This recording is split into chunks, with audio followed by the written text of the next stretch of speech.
everyone again, it's Chikuseren, and today we will be doing something that have been asked time and time again, okay? Chikuseren, oh my god, how do you draw like that? And you know what? Today's the day. I'm feeling generous. I am going to do a little bit of a tutorial on the art of rendering. Yes, clap, clap, clap. Let's go.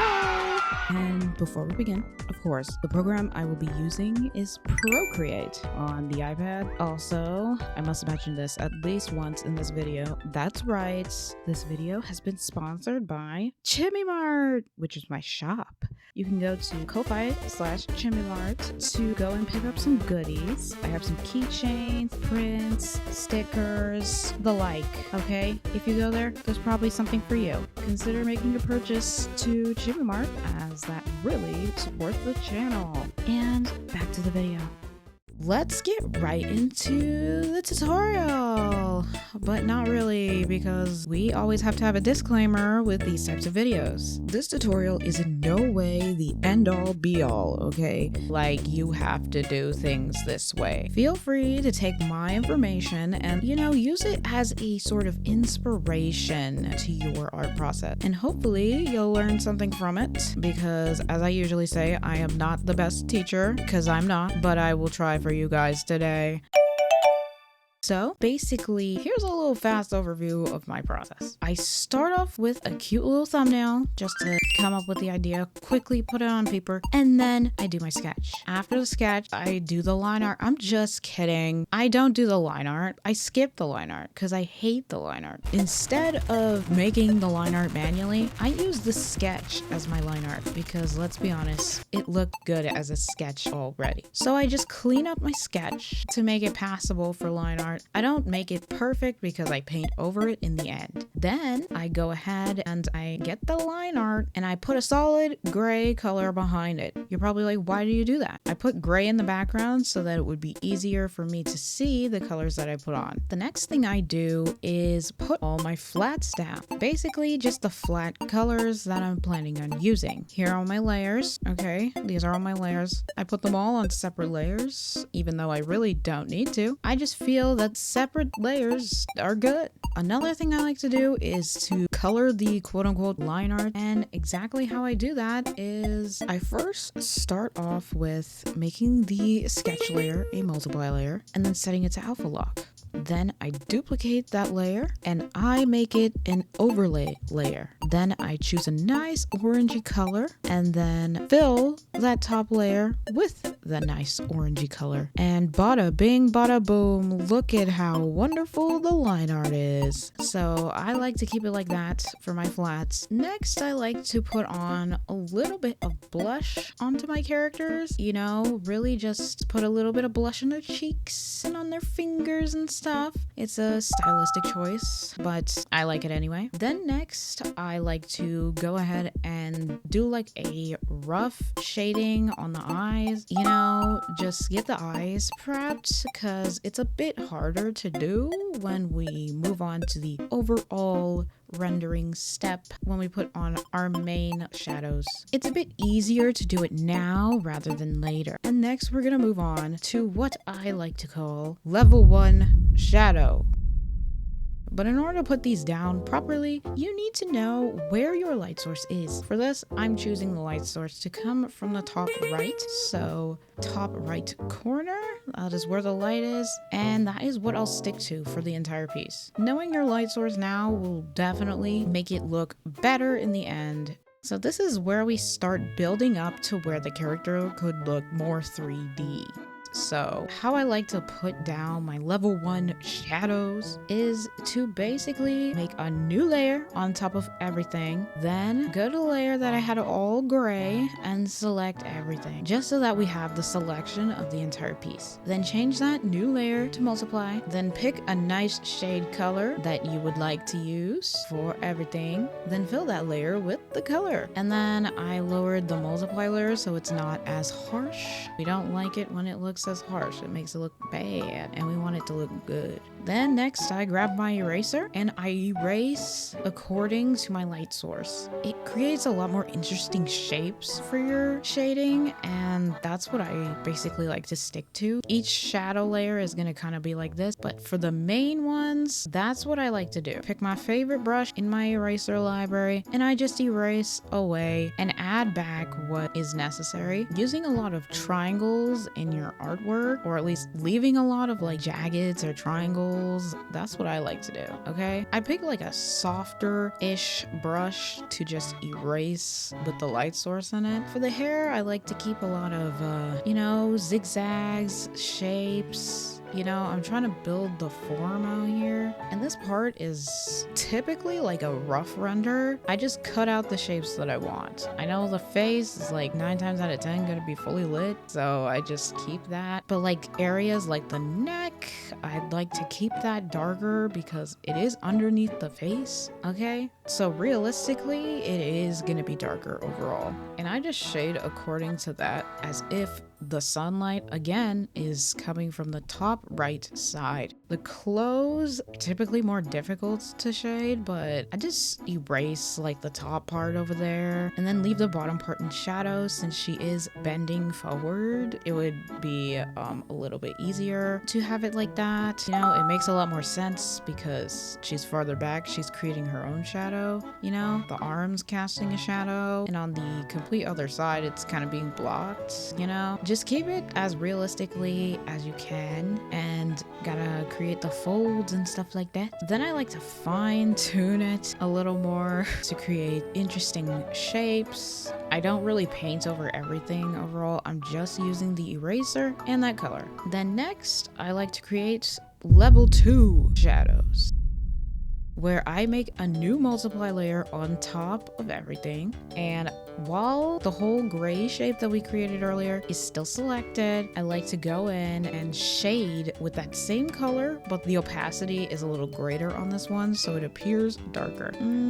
Yes, we looking good. These level 2 shadows are basically like, to me, it's like the area that the sun is definitely not gonna hit. Like, it's being blocked by like multiple things. So it's the shadows in the shadow. Like the sun is not reaching there. Definitely not reaching there. And having 2 layers of shadows just makes your piece, like, it looks more complete, to be honest. It looks more official, which is what we want. So when you're shading these shadows, it's best to keep things like very form-fitting. And what I mean by that is basically the hand has a little bit of a curve in it, because that's how a real hand would look. Like the shoulder, like keep things nice and spherical. That's what I'm saying. Just keep things like very form-fitting to create like a spherical-ish shape. Like, I don't know how to explain that any better.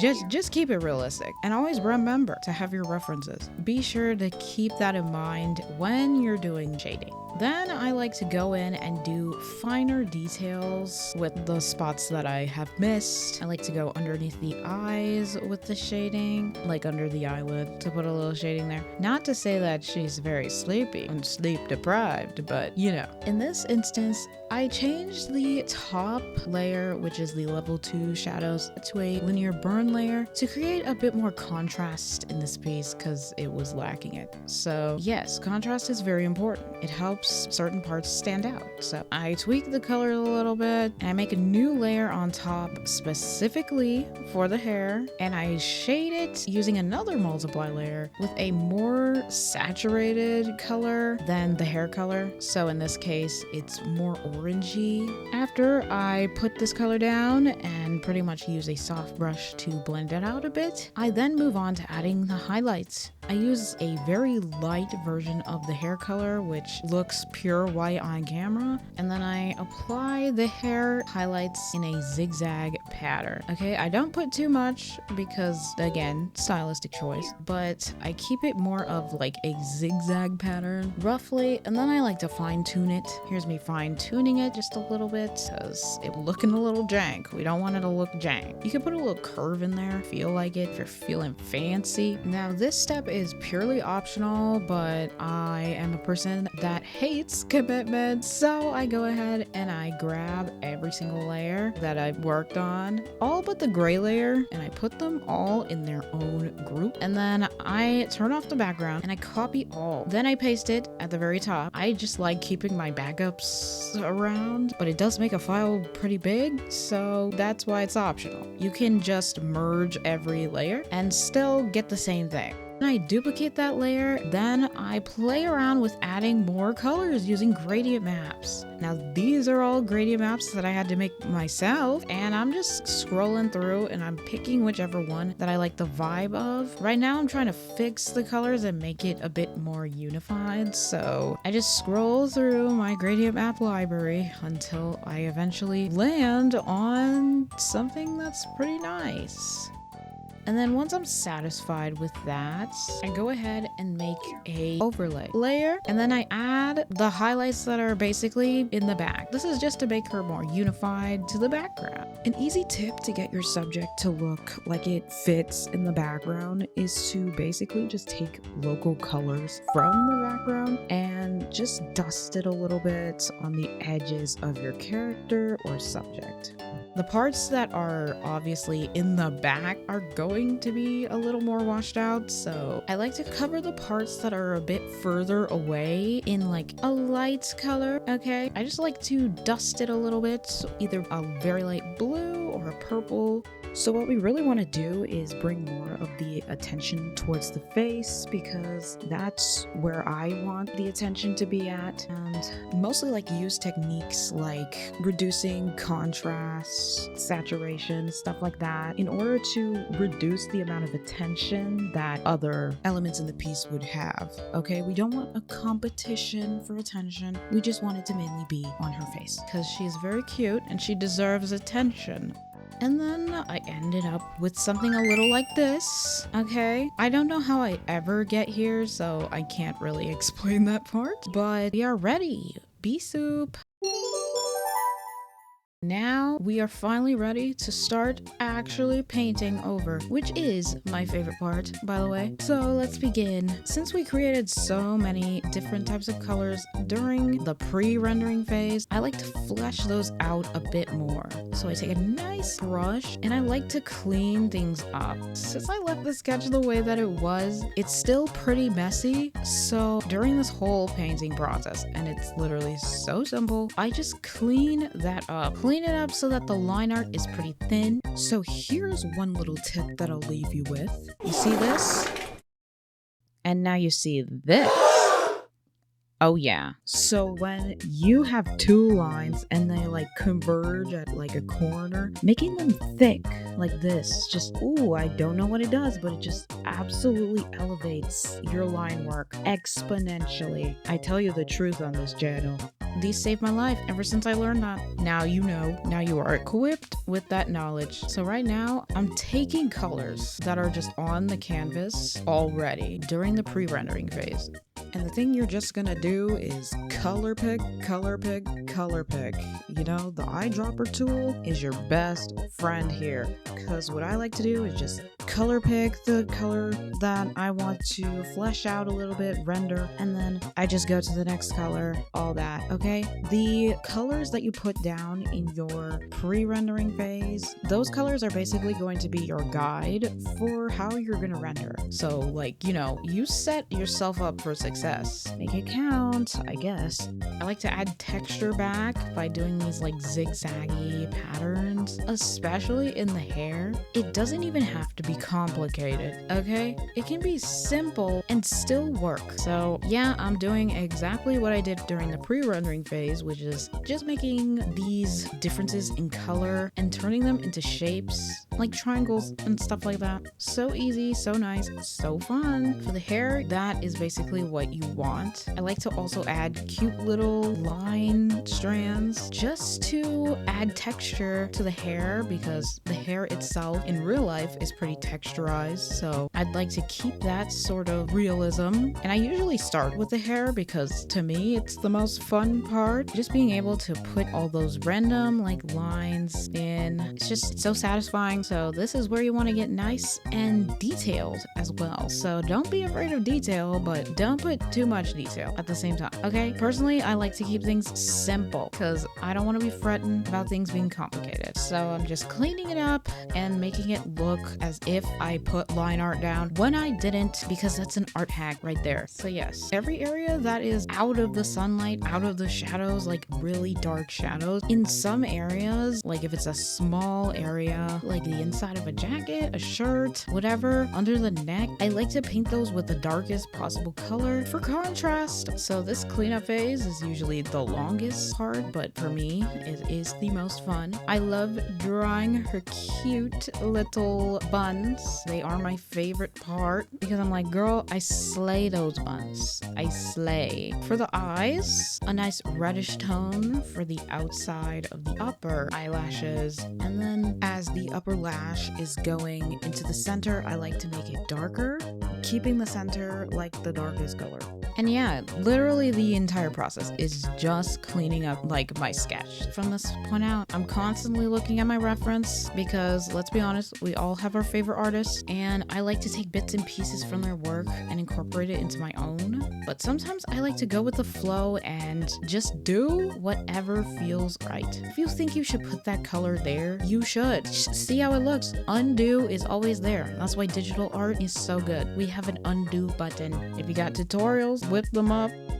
The lines that I usually make on the clothing, I like to use those thin lines that represent the folds. I like to just completely paint over them because it doesn't really look that good in my opinion. I like to paint over them and turn them into the clothing folds themselves. Like just transform it, make the line a little thicker where it's thickest. You know, you can see, right? You can see what I'm doing? Yeah. I don't like having a lot of thin lines in my art, to be honest. I just like to transform those lines into like folds and stuff like that, you know? I like to just turn those into a part of the overall form, you know? Just paint them over. And I like to keep it pretty rough because I love an organic moment, just cleaning up the lines on the edges as well because it's looking a little jagged. Yep, I fixed up the thumb a little bit because I realized, girl, her thumb looks broken. So I fixed that up using the liquify tool. Remember, the liquify tool is your friend, but you can also paint over it to fix it. Well, like what I'm doing here.